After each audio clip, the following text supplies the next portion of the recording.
Құрметті президент мырза, Астанаға қош келдіңіз деп айтқым келеді. Менің шақыруымды қабыл алып, Қазақстанға алғаш рет мемлекеттік сапармен келіп жатсыз. Сізге шынайы ризашылығымды білдіремін. Бұл сапарыңыз екі ел арасындағы достық қарым-қатынасты дамытуға тың серпін береді деп сенеміз. Біз тарихи ортақ тамыры бір бауырлас елдеріміз, көшпенді халықтардың ұрпағымыз.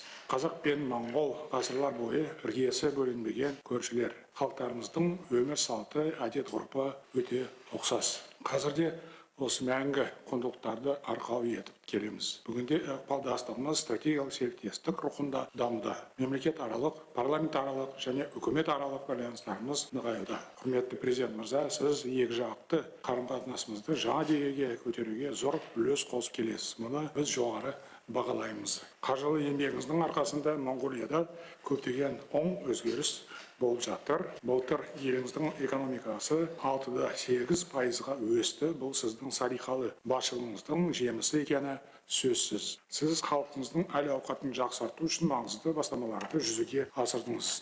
Моңғолияда мемлекетті дамытуға арналған Vision 2050 кешенді жоспары қолға алынғанын білеміз. Сондай-ақ Қарақорым атты жаңа қала салуды бастап кеттіңіздер. Бірге жобалардың табысты болуына біз тілектеспіз. Сарабдал саясатыңыздың арқасында Моңғолияның халықаралық беделі арта түсті.